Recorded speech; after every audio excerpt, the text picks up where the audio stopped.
안녕하세요. 오늘도 사연살롱을 찾아주셔서 감사합니다. 한창 일에 빠져 살고 있는 30대 기혼 여성입니다. 제가 처음부터 일이 좋아서 일에 빠져 살았던 건 아니에요.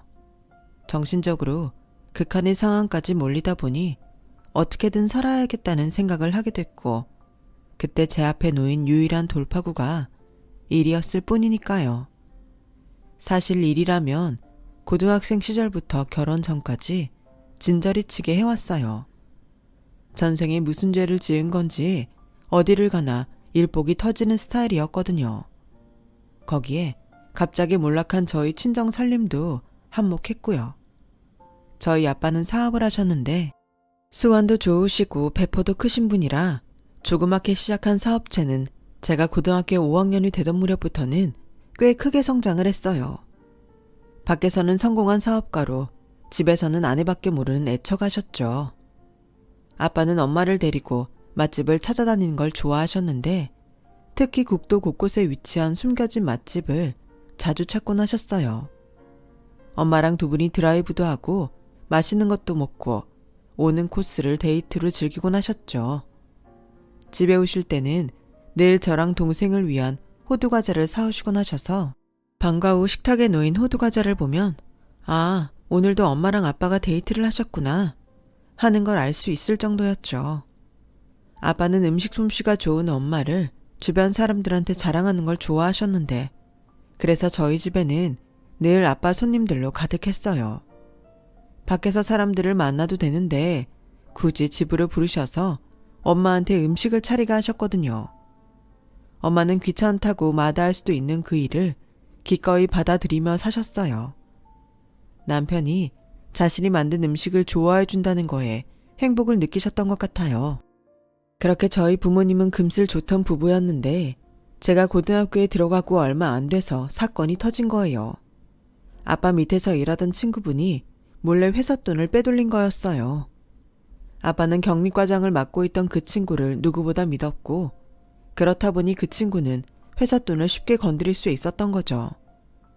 처음엔 도박 빚을 갚으려고 1,000만 원, 2,000만 원 빼서 쓰던 게 점점 액수가 늘어나서는 억 단위의 횡령이 시작되었어요. 빼서 쓴 돈을 만회하려고 또다시 도박을 하고 그러다 잃고 또 횡령을 하고 그런 상황이 반복되면서 가랑비에 옷 젖는다고 아빠가 그 사실을 알게 됐을 때는 회사는 더 이상 손 쓸 수 없는 지경까지 된 후였어요. 믿었던 친구의 배신에 광분한 아빠는 순식간에 혈압이 치솟아서 쓰러지셨고 손 한번 써보지 못한 채 그대로 세상을 떠나시고 말았어요. 아빠가 친구 때문에 세상을 등지셨다는 걸 까맣게 몰랐던 우리 식구는 아빠 장례식에 찾아와 대신 장례식 경비와 잡다한 경비 처리까지 도맡아 해주신 아저씨한테 무척이나 고마워했어요. 앞으로 살 길이 막막한 그 와중에도 엄마는 그 아저씨한테 수고 비용까지 챙겨주셨을 정도로요. 회사를 키워나가면서 직원 수도 많이 늘었던 탓에 회사를 정리하는 데 비용이 많이 나갔어요. 무엇보다 직원들 월급과 다는 아니어도 퇴직금의 일부 정도는 챙겨주어야 했으니까요. 거기에 하청업체 대금, 은행 대출금 등을 갚고 나니 추중엔 아무것도 남지 않더라고요. 당장 먹고 살 길이 없던 우리 식구는 살던 집을 정리해 작은 빌라로 이사를 했고 남은 돈으로 반찬 가게를 차렸어요. 중학교와 고등학교에 다니는 두 딸을 키워야 했기에 엄마는 용기를 낼 수밖에 없었죠. 음식을 만드는 건 자신이 있었지만 장사라는 게 음식 솜씨만으로 할 수 있는 게 아니잖아요. 단가 계산도 해야 하고 포장이며 대중적인 입맛도 고려해야 하니까요. 처음 가게를 시작하고 한동안은 손님이 없는 날이 더 많았어요. 기껏 만든 반찬은 집에서 처리하거나 멀쩡한 음식들은 가게 주변 분들과 이웃 주민들한테 나눠주기도 했어요. 그렇게 하다 보면 반찬 맛을 보고 저희 가게를 찾아와 주지 않을까 해서였죠. 그런데 하루는 건물주 아주머니가 가게로 찾아왔더라고요. 이봐요. 장사는 그렇게 하는 게 아니야. 공짜로 주변에 퍼주면 그 사람들이 돈 주고 사 먹겠어? 가만히 있어도 공짜로 주는데. 차라리 남는 반찬은 푸드뱅크 같은 곳에 보내서 어려운 사람들한테 주라고 해요. 괜히 고생해서 남존일 시키지 말고. 처음엔 설마 사람들이 야박하게 그러겠냐 했는데 아주머니 말이 틀린 게 아니었더라고요. 매번 주변에 나눠주려니 포장 용기도 나가고 해서 이럴 바엔 차라리 푸드뱅크에 음식을 보내는 게 낫겠다 싶어 그렇게 했더니 신기하게도 그때부터 주변 사람들이 가게를 찾기 시작한 거예요. 공짜로 안 주니까 돈을 주고 사 먹게 된 거였죠. 손님이 늘어서 반갑기는 했지만 사람들 심보가 참 그렇더라고요. 손님이 조금 늘었다고는 해도 가게 월세를 내기도 빠듯한 매상이라서 엄마는 걱정이 이만저만이 아니었어요. 그런데 하필 그 무렵 생각지도 않았던 일이 생긴 거예요. 하루는 아빠 친구분 아내가 가게로 찾아왔더라고요. 주말이라 저랑 여동생도 엄마 가게에 나가 있었는데 낯익은 아줌마가 가게로 들어왔어요. 아빠 회사에서 공금 횡령을 한 그 사람의 아내였죠. 엄마는 그 아줌마를 보자 반갑게 맞으며 장례식 때 부군한테 많은 도움을 받았다고 인사를 했어요. 그랬더니 그 아줌마가 대뜸 저희 엄마 뺨을 치지 뭐예요? 뭐? 도움을 받아? 야 이년아, 남의 남편 꿰어서 바람난 년이 본처한테 그게 할 말이냐? 내 남편 어딨어? 니 년이 빼돌린 내 남편 어딨냐고? 다짜고짜 자기 남편을 내놓으라는 말에 엄마도 저희 자매도 황당하기만 했어요. 그러자 그 아줌마가 저희 엄마 머리채를 잡으려고 하더라고요. 그걸 본 저는 아줌마를 떠밀었어요. 왜 이러세요? 우리 엄마가 뭘 잘못했다고 그래요? 아줌마가 봤어요? 우리 엄마랑 아저씨가 바람 피운 거 아줌마가 봤냐고요? 그랬더니 팔을 걷어붙이고는 보란듯이 그러는 거예요. 둘이 전화 통화하는 걸 내가 한두 번 본 줄 알아? 나도 눈이 있고 귀가 있는 사람이야. 내 남편이 니년이랑 통화할 때 얼굴이 어땠는지 알아? 아주 귀까지 빨개져선 좋아 어쩔 줄 모르더라. 얼마나 좋아 죽겠으면 그러겠냐고 그 목석 같은 인간이. 그러자 참고 있던 엄마가 한마디 했어요. 그래서 그게 나랑 무슨 상관인데요? 그쪽 남편이 어떤 생각을 하고 나한테 전화를 했는지는 모르겠지만 난 그저 애 아빠 장례식 일도 그렇고 회사 정리하는 문제까지 도맡아 해줘서 고맙다는 인사를 했을 뿐이에요. 그리고 이거 하나는 똑똑히 알아두세요. 그쪽도 오래 봐왔으니 내 남편이 어떤 사람인지 알죠? 내 남편은 어디에 내놔도 손색 없는 멋진 남자였어요. 나 그런 남자랑 산 여자라고요.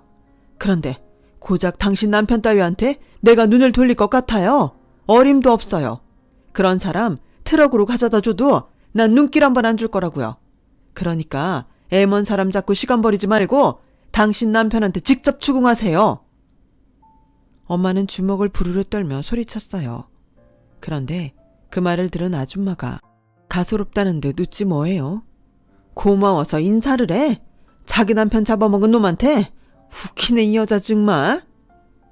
저희 엄마가 자기 남편은 내연녀가 아니라는 걸 알게 돼서 그랬던 건지 아니면 그간 저희 엄마에 대한 질투심 때문에 상처를 주려고 그랬는지 모르겠지만 아줌마는 충격적인 얘기를 쏟아냈어요.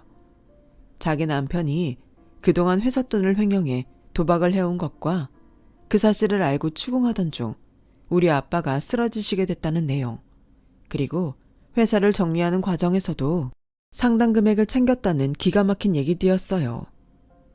놀라는 표정을 보니 그쪽이 내 남편 내연녀가 아니란 건 잘 알겠네요. 난 또 혹시나 했더니. 아줌마가 가게를 나가고 엄마는 자리에 주저앉았어요.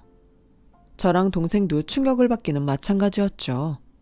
내 아빠를 죽인 원수놈한테 복수는 못할 망정 은인으로 알고 고마워했으니까요. 그 일이 있고 한동안 엄마는 자리에서 일어나지 못했어요. 고열에 시달리며 며칠을 끙끙 앓은 엄마는 꼬박 일주일을 자리 보전하고 있다가 일어나셨어요. 그리고는 악착같이 살아야 한다는 생각 때문이었는지 전보다 더 적극적으로 장사를 하기 시작하셨죠. 손님들 앞에서 부끄럽고 창피해서 우물쭈물하던 엄마는 어디 가고 오랜 시간 장사가 몸에 밴 사람처럼 말이에요. 언젠가 엄마가 그러시는데 그때 아줌마를 통해 들은 얘기로 충격을 받고 나니 악이 받쳐서 더 열심히 잘 살아야겠다는 생각뿐이었대요. 적어도 남편을 죽음으로 몰고 남은 가족들한테 상처를 준 인간보다는 몇 배는 더 잘 살아서 복수를 하겠다고 말이죠. 하지만 그 아저씨는 엄마가 복수를 하기 전에 자기 스스로 무덤을 파고 말았어요. 친구도 배신하고 친구 회사까지 거덜내고도 정신을 못 차렸거든요. 도박판을 전전하다가 결국 악덕 사채업자들한테 시달리며 쪽방에서 비참한 말로를 맞았다고 들었어요. 자기가 지은 죄값도 치르지 않고서 말이죠. 그런데 참 이상하죠. 우리 가족은 그 사람 때문에 한순간에 가장도 잃고 모든 걸 다 잃었는데 정작 가해자는 아무런 책임이나 죄값도 치르지 않은 채 죽음으로 자신의 죄를 가름했으니 말이에요. 우리 가족한테 그 아저씨의 죽음은 아무런 위안도 되지 않는데 말이죠. 그땐 그게 그렇게 억울했어요. 시간이 흘러 엄마의 반찬 가게는 자리를 잡게 되었고 저는 대학에 진학하게 되었어요. 고등학생 시절부터 틈틈이 아르바이트를 해왔던 저는 입학금 마련에 힘겨워하는 엄마한테 조금은 보탬이 될 수 있었어요. 대학에 들어간 후에도 과외며 학습지 알바 같은 것을 끊이지 않고 했어요. 제 등록금 마련에 힘겨워하는 엄마를 보고만 있을 수는 없었으니까요. 2살 어린 여동생도 곧 대학에 진학하게 될 텐데 엄마 혼자의 벌이로 2딸의 대학 등록금을 마련하는 건 불가능했거든요. 아빠가 돌아가신 이후로는 맏딸로서 엄마가 지고 있는 가장의 무게를 나눠지는 게 당연하다고 생각하며 살았어요. 대학 졸업 후 취직을 하고 지금의 남편과 결혼할 때까지 늘 전전긍긍하며 제 자신을 닥달하고 살았어요. 모든 직장인들이 그렇겠지만 부당하다고 생각되는 과도한 업무와 책임을 지면서도 먹고 살기 위해 참고 버티면서 살았죠. 그러면 언젠가는 조금은 편한 날이 오지 않을까 해서요. 어쩌면 저는 내심 그 기점을 결혼으로 삼았던 건지도 모르겠어요. 둘이 벌면 아무래도 서로 간에 약간은 나눠지고 살 수 있을 것 같았거든요. 하지만 2사람이 번다고 해서 수입이 2배가 되는 건 아니더라고요. 의외로 지출이 많이 늘었거든요. 특히 시댁에 들어가는 돈이 만만치 않았어요. 저희 시댁은 중산층 정도의 생활력을 갖춘 집인데도 자식인 저희 부부한테 조금 과하게 요구를 하셨어요. 지방 경조사에 들어가는 돈은 별도고 시부모님 용돈에 시누이 용돈까지 매달 100만 원이 넘게 뺏어가다시피 했거든요. 젊은 것들이 둘이나 버는데 그깟 부모 용돈도 못 주니? 어머님, 그래도 저희 전세대출금 이자도 그렇고 적금이랑 보험비도 꽤 들어가서 어머님이 원하시는 만큼 드리기는 힘들어요. 저희 형편도 좀 봐주세요. 너 웃긴다? 내가 안 받던 돈 받겠다는 것도 아니잖니. 내 아들은 결혼 전에도 부모 용돈이랑 동생 용돈 정도는 챙겨줬던 녀석이야. 근데 네가 뭐라고 그걸 받아라 말아야. 내가 네 돈 받아서 쓰겠다는 거 아니잖아. 언제 안 드리겠대요. 액수를 좀 줄여주십사 하는 거죠. 그리고 아가씨 용돈은 좀 그래요. 아가씨가 학생도 아니고 엄연히 성인인데 자기 용돈 정도는 자기가 벌어 써야죠. 부탁 좀 드릴게요. 됐다. 내가 너랑 무슨 말을 하겠니? 내 아들이 그러라고 하면 그땐 생각해보마. 결국 결정권은 제 남편한테 돌아갔어요. 전후 사정을 들은 남편은 한숨을 푹 쉬고는 알겠다고 하더군요. 그렇게 얘기가 잘 끝난 줄 알았는데 저희 엄마 생신날이 돼서야 그게 아니었다는 걸 알 수 있었어요. 선물을 준비할까 하다가 그냥 현금으로 드리는 게 나을 것 같아서 봉투에 40만 원을 담았는데 남편이 봉투를 뺐으며 그러는 거예요. 야, 우리 엄마 용돈 주는 것도 아깝다고 그러더니 니네 엄마한텐 40만 원이나 주냐? 이거 너무 불공평하잖아. 무슨 소리야. 아버님이랑 어머님 생신 때도 드렸는데. 그러니까 우리 부모님 생신엔 30만 원씩 드리고 왜 니네 엄마한테는 40만 원이냐고. 솔직히 저는 내심 시댁에 60만 원을 드리니까 저희 엄마한테도 60만 원을 드리는 게 맞다고 생각했지만 그래도 20만 원을 적게 넣었던 건데 이게 그렇게 말이 안 되는 행동인가요? 그날 남편은 기어이 봉투에서 10만 원을 빼고 드렸어요. 그 일로 집에 돌아가는 차 안에서 대판 싸움을 벌였죠. 결혼 전에는 몰랐는데 자기 집 일은 뭐든 당연하게 받아들이고 저희 집 일은 특별하게 생각해서 주는 것처럼 생색을 내는 게 꼴보기 싫더라고요. 자기는 우리 집에서 사위 대접 받아가며 철철이 보약까지 얻어먹으면서 말이죠. 저는요, 결혼해서 지금까지 시부모님한테 떡볶이 한 그릇 얻어먹은 적이 없어요. 시부모님을 모시고 밖에 나가면 의뢰 계산은 저한테 넘기셨거든요.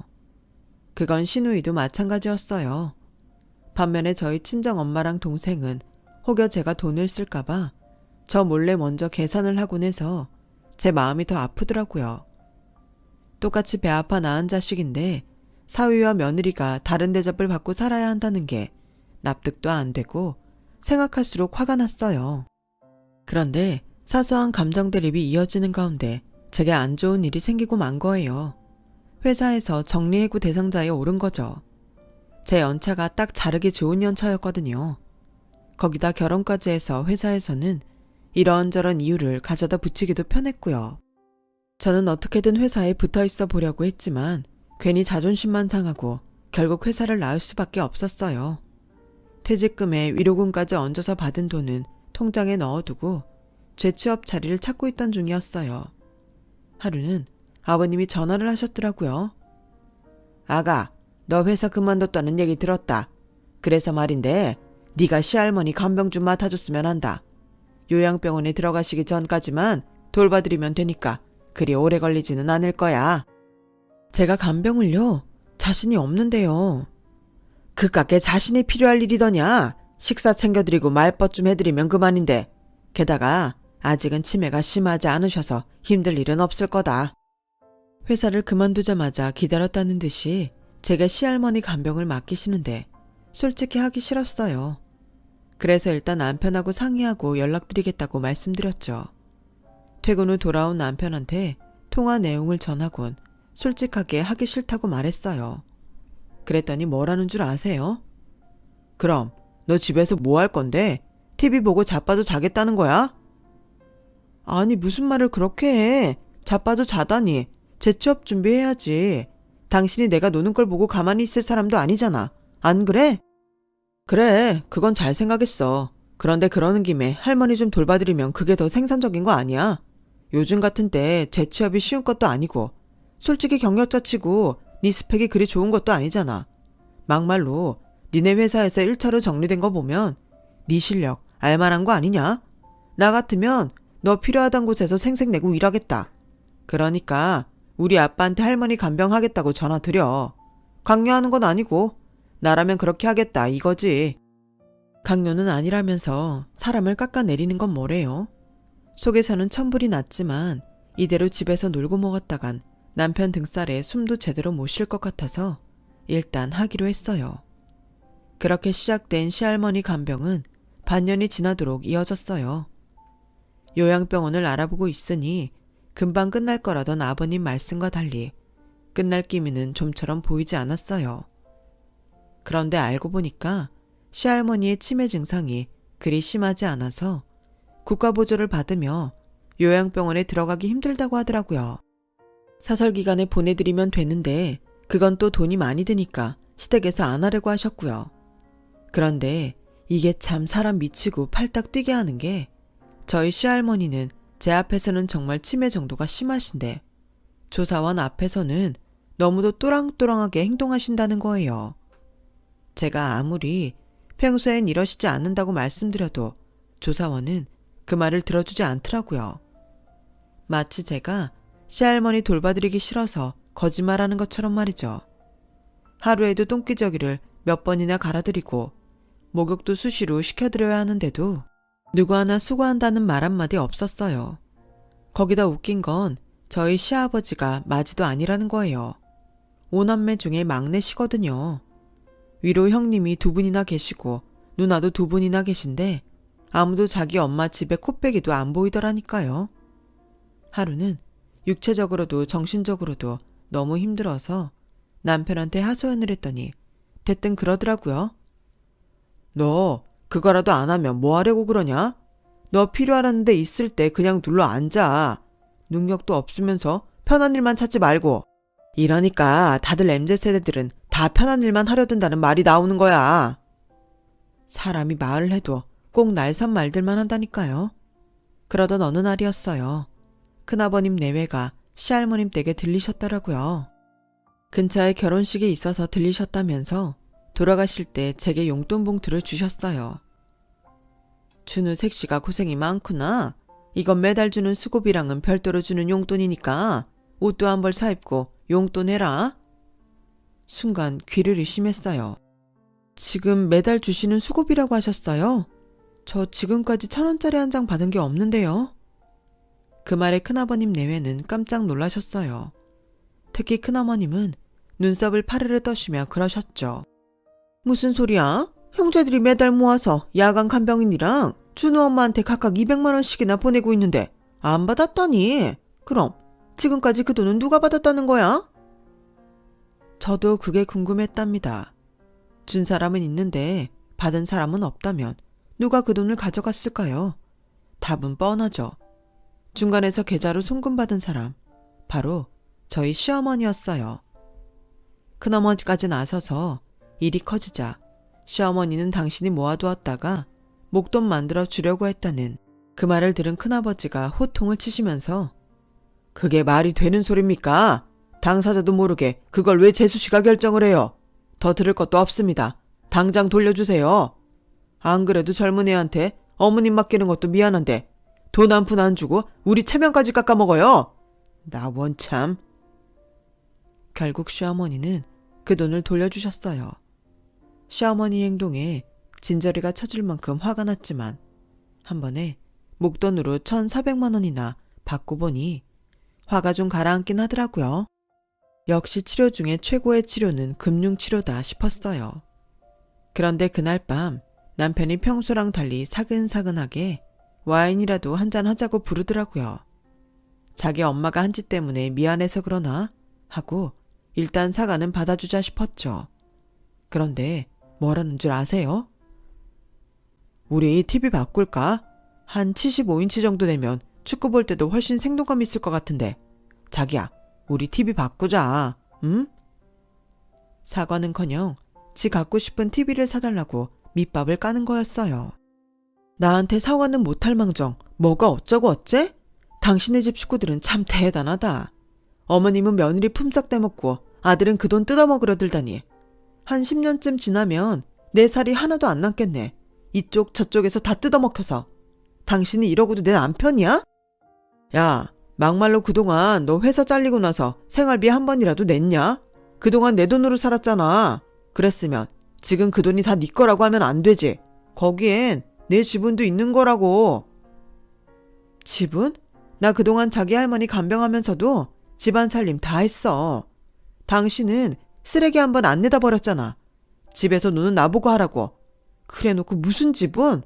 그렇게 따지면 나한테 가사도우미 급여라도 쳐줘. 그럼 내가 거기서 생활비 떼어줄 테니까. 누가 가사도우미 필요하대? 애초에 네가 능력이 없어서 회사에서 잘린 게 원인 아냐. 원인 제공자가 처리할 일을 왜 나한테 떠밀어? 당신 말 다 했어? 결국 그날 술자리는 달달한 스파클링 와인으로 시작해서 끝은 서슬퍼런 욕설을 주고받으며 끝이 났어요. 남편은 끝까지 능력도 안 되는 게 유세 떤다며 제 가슴에 비수를 꽂았고 그날을 기점으로 저는 이대로 살 수 없다는 생각을 했어요. 하지만 이렇게 비참한 상태로 끝을 낼 수는 없겠더라고요. 그래서 제 퇴직금과 간병비 받은 걸 합해서 앞으로 있을지 모를 상황을 대비하자 싶었어요.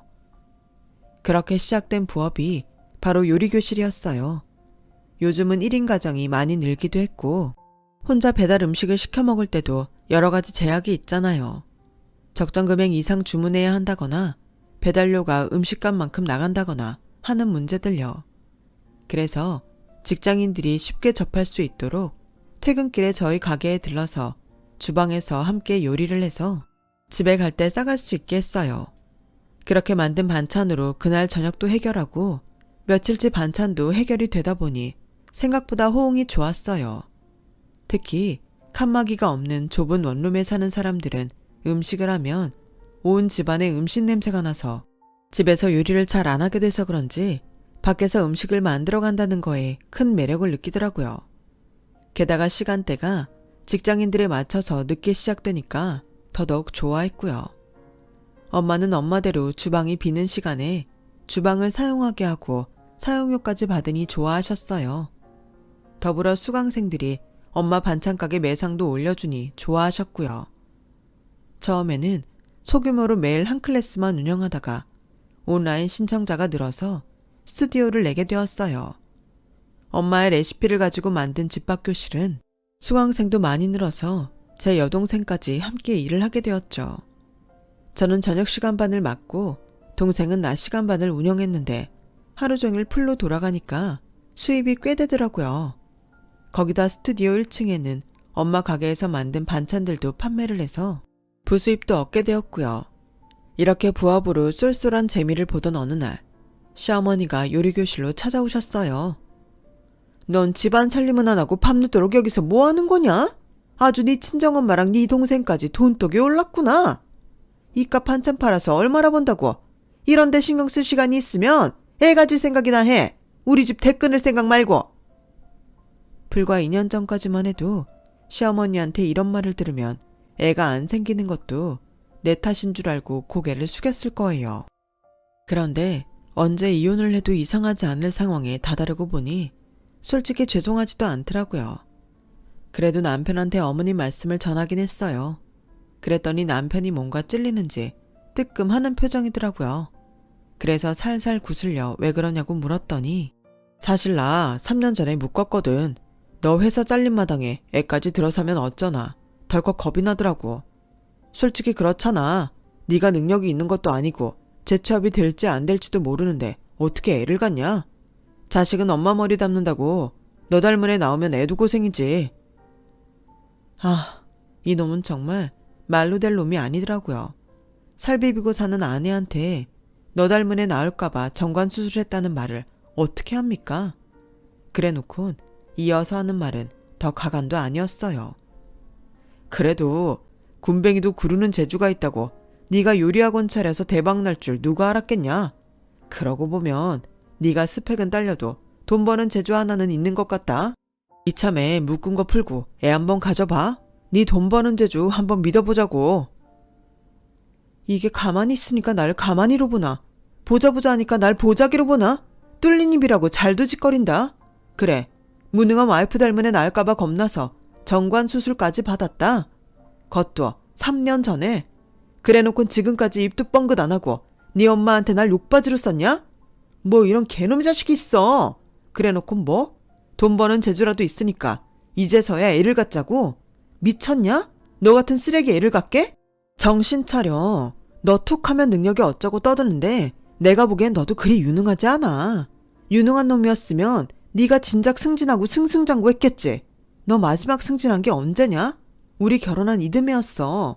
근데 너 아직도 그대로잖아. 네 동기들은 다들 올라가는데 너는 그 자리 뭉개고 있는 주제에 네가 내 능력을 지적할 처지냐고. 내가 예언 하나 해줄까? 너 3년 안에 짐 싸서 회사에서 나오게 될걸? 이게 미쳤나? 그걸 말이라고 해. 넌 네 남편이 회사 잘리면 좋겠냐? 돈 좀 번다고 까부는데 웃기지 마. 그래. 난 너 회사 잘리길 간절히 고대해. 너도 회사에서 잘려서 막막한 심정 겪어봐야 네가 얼마나 사악한 놈이었는지 알게 될 거다. 그리고 내가 이날 이때까지 네 그 더러운 개소리 들어가면서 참은 이유가 뭔지 알려줄까? 내가 성공하는 날 내 발로 너 찾으려고 기다렸던 거야. 오늘이 바로 그날이 될 것 같네. 우리 그만 헤어지자. 너랑 나 더 살아봤자 득될 거 하나 없어. 그러니까 이쯤에서 끝내. 느닷없는 이혼 요구에 남편은 벙찐 표정을 했어요. 사실 그 당시 남편은 회사에서 희망퇴직 명단에 올라 있었는데 저한테 숨기고 있던 참이었거든요. 회사에서 잘리더라도 돈 잘 버는 아내 덕 보고 살면 되겠다 마음 놓고 있던 남편은 발등에 불똥이 떨어진 셈이었죠. 제가 거기까지 바랐던 건 아닌데 하늘이 도와주신 거죠. 복수할 땐 기차게 하고 끝내라고요. 결국 남편과 저는 이혼 서류에 도장을 찍었고 남편은 제가 요리교실에서 번 돈도 혼인 중에 번 돈이니까 재산 분할을 해야 한다고 주장했어요. 그래서 그러자고 했죠. 사실 제가 운영했던 요리교실은 여동생 명의로 되어 있거든요. 그러니 수입도 당연히 여동생 통장으로 입금이 되어 있고요. 저는 그 요리교실 파트 강사로 올라 있어서 매달 100여만 원 정도의 파트타임 급여만 받고 있었어요.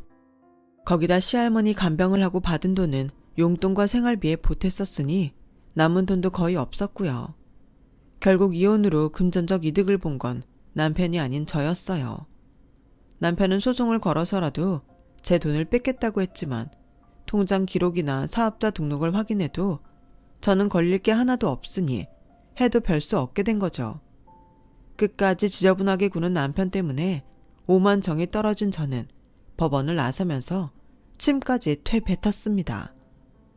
행복한 가정을 꾸리겠다는 생각으로 시작한 제 결혼 생활은 이렇게 처참히 끝이 났지만 그래도 비싼 경험했다 생각하려고 합니다. 지금 주저앉기에는 앞으로 살아가야 할 제 인생이 너무도 기대가 되거든요. 그래서 하루하루 제 인생의 발전을 위해 노력하려고요. 열심히 살다 보면 더 큰 기회들이 많이 있겠죠. 지금까지 제 사연을 들어주셔서 감사합니다. 항상 건강 조심하시고 행복하세요. 여러분, 사연 댓글에 응원과 현명한 조언 부탁드려요. 좋아요와 구독은 저에게 큰 힘이 됩니다. 오늘도 좋은 일 가득하세요.